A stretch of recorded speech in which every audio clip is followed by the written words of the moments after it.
Assalamualaikum warahmatullahi wabarakatuh. Yang terhormat Ibu Hera Hairunisa, selaku dosen pengampu di mata kuliah Pemeriksaan Akuntansi 2 atau Auditing 2. Pada kesempatan kali ini, izinkan saya memperkenalkan diri. Nama saya Fahri Sama Al-Farisi dengan NIM 17066231105. Saya berasal dari Prodi S1 Akuntansi, atau jika dirincikan dengan kelas, saya berasal dari kelas S1 Akuntansi B, Angkatan 2023. Dan pada video kali ini saya ingin menjelaskan mengenai modul keempat mengenai kertas kerja, kas, dan setara kas. Dan sebelumnya saya menjelaskan ini untuk memenuhi tugas ke ujian akhir semester mata kuliah pemeriksaan akuntansi 2. Di mana bisa dilihat ya instruksi yang pertama itu susunlah kertas kerja pemeriksaan yang ada lalu membuat video yang dipublikasikan di YouTube dengan menjelaskan modul 4 saja. Baik, langsung aja kita masuk ke modul 4. Nah, pada modul 4 ini lebih mengarah kita kepada kas dan setara kas atau rincian terhadap kas ini. Di mana ada 3 instruksi. Yang pertama, mengisi sheet KKP kas besar dengan melihat soft copy buku praktek halaman 123 sampai 124. Lalu dilanjutkan dengan mengisi sheet KKP kas kecil dengan melihat buku praktek soft copy halaman 124 dilanjutkan dengan mengisi sheet KKP C31 Recon Bank CAB dengan melihat soft copy buku praktek halaman 128-129, di mana halaman ini mengisikan buku bank dan juga rekening koran dan bank CAB. Lalu terdapat not dan juga catatan. Yang pertama, informasi selisih kas besar dan selisih kas kecil dapat dilihat di buku.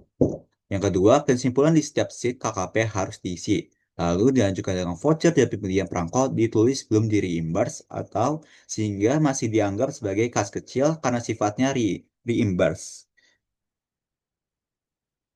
Ini saya rapikan sedikit. Reimburse ini dimaksudkan kepada yang belum tergantikan ya, karena memang sifatnya ini eh, belum tergantikan. Lalu ada item-item rekonsiliasi Bank CAB. Yang pertama ada 7 poin ya. Yang pertama itu adalah BBM nomor 9, yaitu serta dari kas kecil, kas besar yang belum muncul di bank. Lalu ada BBK nomor 8, belum dikurangi di rekening koran. Lalu KU masuk PT Lestari, pendapatan jasa giro, koreksi BBK nomor 1, PT Berkat, lalu tolakan clearing, PT Krakatau, dan juga bunga administrasi. Langsung aja kita kepada si KKP kas besar ya. Di mana sebenarnya berita acara pemeriksaan uang kas besar ini ingin merujuk kepada kita melihat terkait adakah perbedaan antara pencatatan perusahaan dengan ternyata fisik ataupun bukti ataupun bisa uang tunai yang kita pegang. Nah, di mana berita acara pemeriksaan uang kas besar ini diperlukan untuk melihat adakah perbedaan hal tersebut. Jika memang ada, maka harus ada langkah yang perlu dilakukan oleh auditor. Nah, sebagai auditor, kita harus menuliskan beberapa informasi awal ya, seperti nama perusahaan, yaitu PT Sugus, lalu dilakukan pemeriksaan yaitu pada tanggal 5 Januari 2019, lalu pemegang kas ini dari perusahaan itu Sabrina. Yang pertama, kita harus melakukan perhitungan ataupun promosian pada pencatatan menurut buku kas, di mana terdapat 5 poin. Yang pertama, sisa menurut buku kas pada tanggal 5 Januari 2019 sebesar 3 juta rupiah. Lalu, pada nomor 2 itu ternyata ada mutasi dari tanggal 1 Januari sampai dengan 5 Januari 2019. Sehingga bisa disimpulkan kita mencari perbedaan ataupun mutasi yang bisa saja menyebabkan adanya selisih perbedaan dari tahun 2018 sampai 2019. Nah, ternyata jumlah debit dan jumlah kredit ini sama sehingga tidak ada selisih bersih. Ini pun menunjukkan bahwa sisa buku kas pada tanggal 31 Desember 2018 masih bersih dan masih sama, yaitu sebesar 3 juta rupiah. Lalu kita akan melihat pemasukan yang belum dibukukan dan juga pengeluaran yang belum dibukukan. Untuk pengeluaran ini tidak ada, tetapi pada nomor 4 ini tuh ternyata ada pemasukan yang belum dibukukan. Nah, pemasukan ini harus kita lihat. Nah, sebelumnya telah saya lihat dan saya masukkan kepada catatan pemeriksaan, di mana berdasarkan hasil pemeriksaan fisik atas kas besar dan kas kecil ditemukan beberapa temuan penting sebagai berikut. Yang pertama, BG Bank CAB nomor MEJ 0152, yaitu untuk PT Merdeka sebesar 10 juta, lalu ada PT Wahana sebesar 1,5 juta, lalu ada PT Jera sebesar 400 ribu rupiah, sehingga memunculkan angka sebesar 11 juta 900 ribu rupiah, sehingga ini merupakan pemasukan tetapi ternyata belum dicatat oleh perusahaan. Nah, sekarang setelah kita melakukan pencatatan atau pemeriksaan terhadap catatan buku kas, maka kita harus melakukan pemeriksaan terhadap bukti nyata atau uang dalam kas. Ya, di mana uang tunai ini dikategorikan ada dua ya, ada uang logam dan juga uang kertas. Nah, sebelumnya ini kita harus pastikan dulu nominalnya sama atau tidak. Di mana rincian untuk lembaran dan juga keping ini sudah ada di soft copy. Jadi tinggal kita kopikan saja di mana uang kertas dengan 125 lembar untuk 50.000, 170 lembar untuk 20.000, 101 lembar untuk 10.000, dan 65 lembar sebesar 5.000 itu menghasilkan total sebesar 10.985.000 rupiah. Lalu untuk uang logam itu 14 keping untuk 1.000 rupiah, lalu 2 keping untuk 500 sehingga menghasilkan total sebesar 15.000 rupiah. Nah, dari uang tunai ini maka ditemukanlah jumlah sebesar 11 juta rupiah untuk uang tunai. Untuk surat berharga sendiri itu memiliki nilai sebesar 11.900, di mana angka ini sama ya dengan pemeriksaan uang kas, di mana kita memiliki pemasukan cuma belum dicatat, yaitu masuk kepada surat berharga. Lalu lain-lainnya tidak ada, sehingga jumlah uang dalam kas kita sebesar 22.900.000 rupiah. Nah, bagian B dan juga A ini itu harus kita analisis lah, apakah ada perbedaan atau tidak. Nah, ternyata bagian B ini atau bukti nyata atau secara fisik ini berbeda dengan pencatatan atau secara pembukuan, di mana pembukuan ini mencatat 14.900.000 rupiah saja.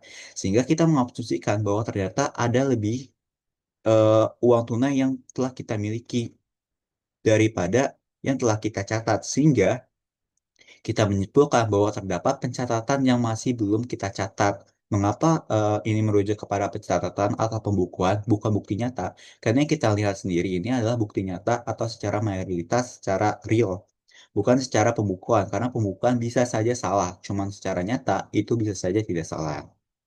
Kemungkinan ya, kemungkinan besar emang besarnya kesalahan dari pencatatan, bukan bukti nyata. Nah, selisih merupakan berasal dari 6 juta yang merupakan milik PT Pelita di mana uang tersebut digabung oleh kasir. Dan yang kedua, itu ternyata ada sisi 2 juta merupakan uang tagihan dari PT Merdeka pada tanggal 7 Januari 2019 yang belum dicatat oleh kasir. Sehingga bisa disimpulkan satu ini telah dicatat, cuman ternyata digabungkan oleh eh, kas yang lain. Bisa saja kas kecil, sehingga perlu dilakukan pemeriksaan lain. Lalu yang kedua ini ada selisih 2 juta eh, yang dimana pastinya kita akan melakukan eh, eh, pencatatan kembali ya. Yang pertama, ini langsung aja kita simpulkan ya. Berdasarkan prosedur pre-performance atas isian kas besar, ditemukan selisih lebih sebesar 8 juta rupiah antara saldo buku dan juga fisik. Selisih ini berasal dari uang milik PT Pelita sebesar 6 juta yang tidak dipisahkan oleh kasir serta penerimaan dari PT Merdeka sebesar 2 juta yang belum dicatat. Auditor menyimpulkan bahwa selisih terjadi karena kelemahan pencatatan, bukan karena kecurangan, dan merekomendasikan perbaikan prosedur penalian kas. Maka auditor menyarankan agar perusahaan segera melakukan penyesuaian pencatatan serta meningkatkan pengawasan terhadap transaksi kas masuk. Kurang lebih seperti itu, di mana kita langsung aja masuk kepada jurnalnya ya.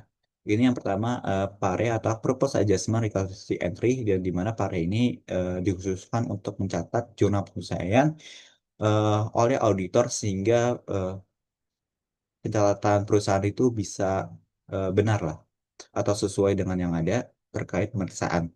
Yang pertama itu kas piutang usaha PT Merdeka sebesar 10 juta. Lalu ada kas pada piutang usaha untuk PT Wahana itu sebesar 1,5 juta. Lalu kas pada piutang usaha dari PT Jaira itu sebesar 400.000 rupiah. Baik, kita lanjutkan. Yang nomor dua ini adalah setelah melakukan pemeriksaan ditemukan adanya selisih dalam perhitungan fisik kas besar kas sebesar 8 juta rupiah, di mana yang satu tadi itu 6 juta dari PT Pelita dan juga 2 juta dari PT Delta. Nah, langsung aja kita masuk ke kas kecil ya. Di mana kas kecil ini tidak jauh beda dengan kas besar. Biasanya kas kecil ini pastinya digunakan oleh pihak perusahaan untuk pengeluaran yang sifatnya itu kecil atau voucher kas kecil. Jadi tidak merujuk kepada pengeluaran yang sangat besar. Di mana sisa uang menurut buku kas kecil ini ternyata tidak banyak perubahan ya. Di mana sisa menurut buku kas pada tanggal 5 Januari ini 2019 ini 2 juta rupiah. Di mutasi ini tidak ada jumlah debit dan jumlah kredit, sehingga selisih bersih pun juga tidak ada. Ini menunjukkan sisa buku kas pada tanggal 31 Desember 2018 masih berada di angka 2 juta rupiah. Lalu, untuk nomor 4 dan nomor 5 ini ternyata tidak ada pemasukan ataupun pengeluaran yang belum dibukukan, sehingga jumlah sisa uang kas menurut buku kas kecil, ini maaf, salah ketik, kas kecil, yaitu sebesar 2 juta rupiah. Baik, langsung aja kita masuk ke yang berikutnya, yaitu uang dalam kas ya, yaitu fisiknya lah. Di mana kita mengetahui uang tunai atau uang kertas yang pertama itu ada 12 lembar Rp50.000, 18 lembar Rp20.000, 23 lembar Rp10.000, lalu 65 lembar Rp5.000, menghasilkan total sebesar Rp1.515.000. Lalu uang logamnya ada 13 keping Rp1.000, lalu 4 keping Rp500, sehingga mendapatkan jumlah sebesar Rp15.000. Ini cukup berbeda ya dengan kas besar dengan kas kecil. Ya, mari kita lanjut. eh di mana kalau istilah kita totalkan uang tunai ini memiliki jumlah sebesar Rp1.530.000. Lalu ini ada lain-lain.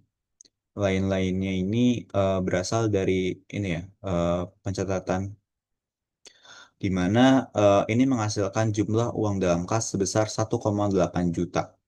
Yang di mana ternyata uang dalam kas dan juga sisa uang menurut buku kas ini tidak sama. eh, Tidak sama sehingga memunculkan selisih uang kas yaitu kurang.